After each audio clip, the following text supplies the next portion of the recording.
The rare V8 monster that terrified Ferrari, the De Tomaso Pantera. In the golden era of sports cars during the 1970s, the market was dominated by European elegance and engineering prowess. Ferrari, Lamborghini, and Porsche were the names that adorned every enthusiast's dream garage. These cars weren't just about speed, they were symbols of status and technological mastery. But amidst these giants, a lesser-known challenger was gearing up to disrupt the status quo. Enter the De Tomaso Pantera, a car that combined Italian design flair with the brute force of an American V8 engine. It wasn't just another sports car, it was a bold statement on wheels. With its eye-catching looks and heart-pounding performance, the Pantera wasn't just built to compete, it was built to intimidate. This is the story of how this rare V8 monster not only challenged Ferrari, but also sent ripples of fear through the world's most prestigious racing brands. The visionary behind this beast was Alejandro de Tomaso, a former Formula One racer whose driving career, while promising, never reached championship heights. Instead, Alejandro's true legacy began to take shape off the racetrack when he founded his own car company in 1959. De Tomaso wasn't just about creating another sports car. It was about melding the elegance of Italian design with the raw power and reliability of American engineering. Alejandro's first venture into the road car market with the Volonga was a modest start, producing only 59 units. Yet, it was the launchpad he needed. Building on this, he developed the Mangusta, a car that drew directly from the lessons and designs of its predecessor. Powered by a mid-engine Ford V8, the Mangusta combined performance with a touch of exotic flair, setting the groundwork for something even bigger. Though only 400 Mangustas were sold, its success was not measured by numbers alone, but by the potential it represented. It was a proof of concept that De Tomaso could compete in the high-stakes world of sports cars. With the confidence gained from the Mangusta and the backing of Ford's drivetrain technology, De Tomaso was ready to make a bigger splash. The stage was set for the Pantera, a car that promised to challenge the norms of the sports car industry and inspire fear among its more established competitors. The De Tomaso Pantera, born from the ambitious vision of Alejandro de Tomaso, was a groundbreaking creation that melded raw American muscle with Italian elegance. The vehicle's design was entrusted to Tom Charda of the renowned Ghia design house. From the very first sketch, it was apparent that the Pantera was destined to be something extraordinary. The car boasted an aggressive wedge shape that was beautifully balanced with finely sculpted Italian design elements, giving it an undeniable presence on the road. Particularly captivating were the Pantera's flip-up headlights and the cleverly repurposed taillights from the Alfa Romeo Berlinetta, which contributed to making it one of the most visually striking cars of its era. Underneath its stunning exterior, the Pantera was built on a robust steel monocoque chassis, equipped with a four-wheel independent suspension system. This setup included coilover shocks and equal-length A-arms across all four corners, a testament to De Tomaso's racing heritage and a feature designed to appeal to performance-oriented drivers. The suspension was not the only high-performance aspect of the Pantera. It also featured disc brakes at each wheel and a manual rack and pinion steering system, which together enhanced the driving experience by providing sharp, responsive handling. In a continuation of the fruitful partnership with Ford that began with the Mangusta, the Pantera was powered by a formidable mid-mounted 351 cubic-inch Cleveland V8 engine. This powerhouse generated approximately 330 horsepower in its stock form, offering a significant boost in torque compared to the engines used in the earlier Mangusta models.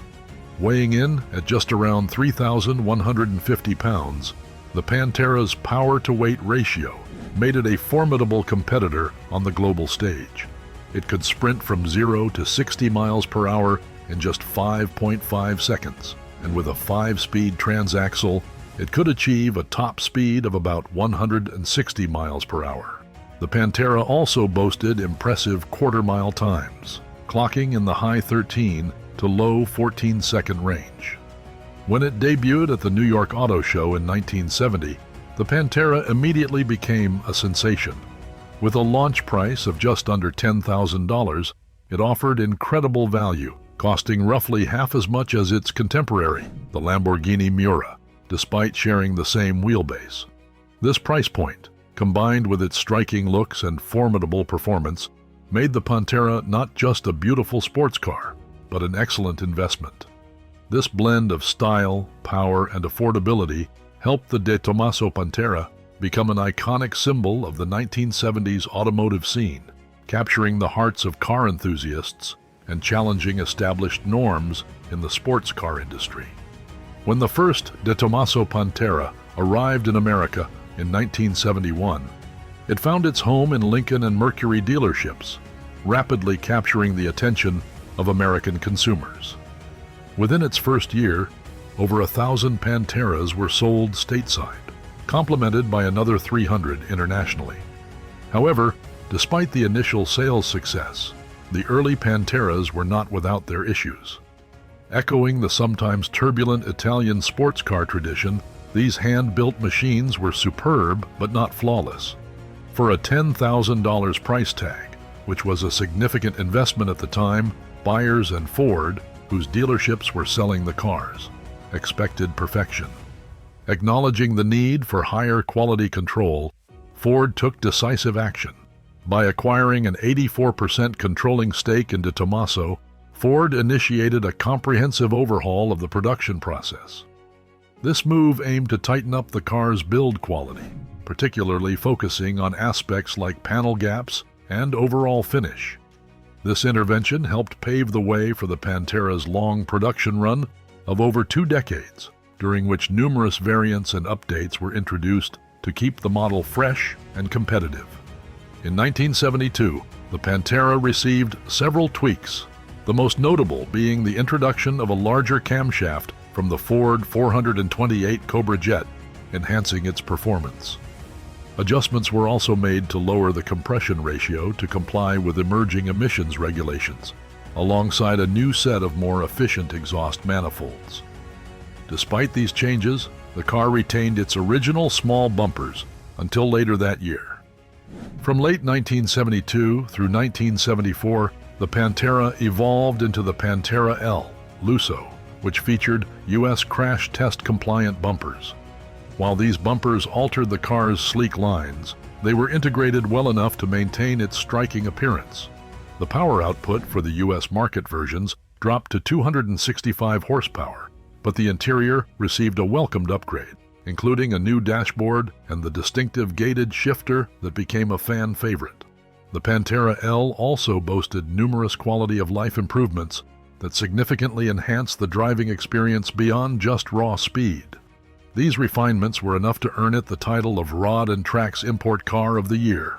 Concurrently, De Tomaso launched the Pantera GTS in Europe. This variant was designed for higher performance, free from U.S. emissions constraints, featuring a high-compression 351 engine and other enhancements to push the output to 345 horsepower. However, by 1975, circumstances began to shift. The oil crisis and other market dynamics led Ford to discontinue the Pantera in the U.S. after selling 5,500 units. The cessation was primarily due to the unavailability of the 351 Cleveland engine in the U.S. Nonetheless, De Tomaso continued production for overseas markets, sourcing the needed engines from Ford Australia. The Pantera lived on in various international markets and through gray market imports in the U.S., maintaining its cult status among sports car enthusiasts. By 1980, the De Tomaso Pantera had been dazzling the sports car world for nearly a decade, but it was time for a revitalization. Taking cues from the bold designs of competitors like Lamborghini, the Pantera GT5 was unveiled. This model took the Pantera's already striking appearance to the next level with a comprehensive body kit that featured massive wheel arches, a new lower valance, and an imposing rear wing. It wasn't just about looks. The GT5 was fitted with substantial 345 rear tires, and thanks to fewer overseas emissions constraints, its power was amped up to over 350 horsepower. Following the GT5, de Tomaso introduced the GT5S, which maintained the aggressive stylings of its predecessor, but with a more integrated design. The fenders and wings were less tacked on in appearance, offering a smoother look while still keeping the car's fierce aesthetic. These models carried the Pantera through the 1980s, with a total of just over 400 GT5 and GT5S models built. However, despite these updates, the Pantera was showing its age. Many thought the 1980s would mark the end of its journey, but in 1990, the Pantera 90 SI was launched as a final hurrah. Completely redesigned by Marcello Gandini, the legendary designer behind icons like the Miura and the Countach, the 90 SI was a modern reinterpretation of the Pantera's classic silhouette. It featured a new tube-frame chassis, improved suspension, and better brakes, propelling it into a new era. Yet, there was a hitch. The 351 Cleveland engine was no longer in production, leading de Tomaso to equip the 90 SI with a less powerful 302 Ford engine from the Mustang, which notably decreased the horsepower. Despite these challenges, the 90 SI marked a dignified conclusion to the Pantera's storied legacy, with only 41 units produced before it was phased out in 1993 for the Guara, which never quite captured the Pantera's magic. Today, the Pantera remains a beloved classic, a favorite among enthusiasts for its unique blend of Italian style and American muscle, proving itself time and again as a worthy project for restoration and modification. And that wraps up the saga of the de Tomaso Pantera, a car that not only rivaled the giants of its time, but also carved out its own legendary status in the world of sports cars. Thanks for watching, and don't forget to like, share, and subscribe for more tales of rare and iconic cars. Until next time,